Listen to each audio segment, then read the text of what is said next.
This is the noob, and this video is going to briefly go over how to make structures or class-like objects with RCBasic. And now, this video, since it is going over stuff like how to make structure, um, is going to assume that you know what a structure or a class is. In this instance, the way I'm referring to them is kind of the same thing. And B, you are you're at least familiar with the basics of RCBasic. You know, pun slash intended, not intended. All right. So this is a simple program that's just creating a bullet class. And this class has four attributes. It has a x and a y position, uh, x speed x, speed y, and then it has a function in it called move bullet, which will increase the bullet x and y by the speed x and speed y each time this function is called. Inside of this main function, I've created 20 bullets, 20 instances of my bullet class. Each instance is just identified by the variable b. Um, and I'm setting the first bullet in my bullet array that I've created. I'm setting the x and y to 5 and 6, and then I'm setting the speed and we're gonna change the speed to like just to show a little bit more variation. We're gonna change the speed x to 3 and the speed y to 2. And then I'm calling my bullet move function. So if when my bullet move function's called, as you can see up here, it's going to increase x by however much speed x is, and it's going to increase y by however much speed y is. So since x is starting out at 5, after this function's called, it should increase it by 3, which would make x 8, and it should increase 6 by 2, which would make that 8 as well. So our x and y should both be 8. So let's run that, and we get bullet position equals 8, comma 8. Now, we are going to create this exact program with RCBasic. And before I go into that, I'm going to specify RCBasic does not have classes or structs or any kind of user types. So we can work around this by creating an array that represents each of these attributes, and then have any functions that are part of our class or struct.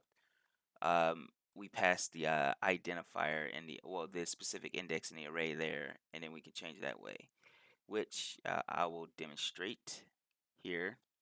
And I'm gonna have this I'm gonna have this run side by side with the C++, just so that I can show the comparison line by line. So let me line these up as best as I can. All right. So let's start by creating our bullet object. In this case, each of these items are going to be their own separate array. So let's start with the X. So we'll just call it bullet X. We'll say it's 20. And then bullet Y, which we're going to have 20 of those. Speed X, we're going to have 20 of these. And speed Y, we'll have 20 of those. And now we're going to create our move bullet function. So since this was a void function, RCBasic, has two different types of functions you can make. You can make a sub procedure, which doesn't return anything, which is what we're going to use in this case, or you can make a function that will return something. Since we're not returning anything, sub is fine for this, so we'll call it move bullet, just like in our C++. But whereas in our C++ code, we didn't take any arguments in this function. In this function, since it's not actually attached to an object, we need to pass a way of identifying which item in this array we want to affect. So we'll just call this variable we're passing ID, but you can also call it index, but I'm just going to call it ID here. And we'll say that in this case, our X inside of here is our bullet X here.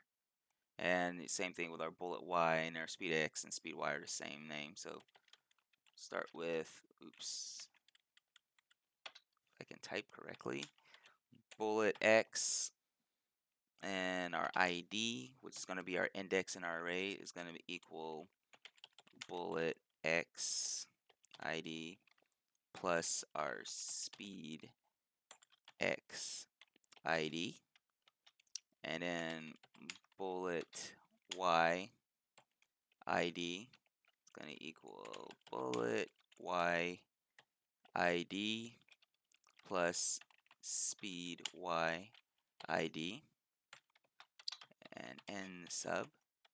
So that is basically this whole bullet class created using just arrays and functions. So now let's recreate this code inside of main.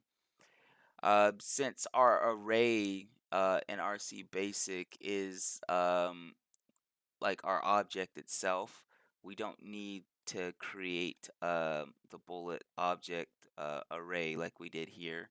So we can skip right down to this part. So our first bullet index in our bullet array we set to 5, then we set our Y to 6, and then our speed X and speed Y to 3 and 2.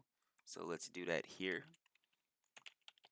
Bullet X 0 equals 5. Bullet Y 0 equals 6. Speed X 0 equals 3. And speed Y 0 equals 2. And now let's call our move bullet function just like we did here.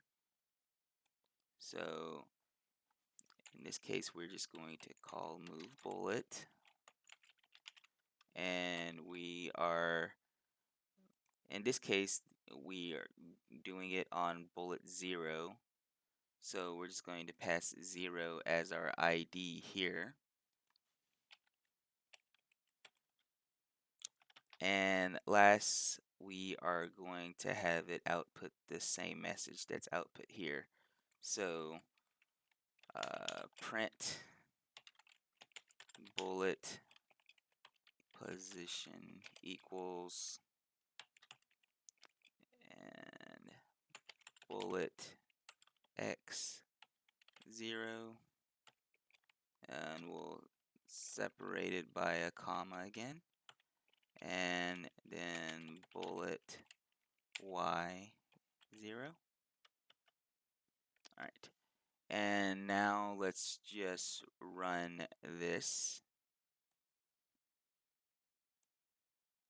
and we get bullet position equals 8 8, just like in the C++ code. But I will run the C++ again just so we can do a side-by-side comparison. So yeah, same output in both.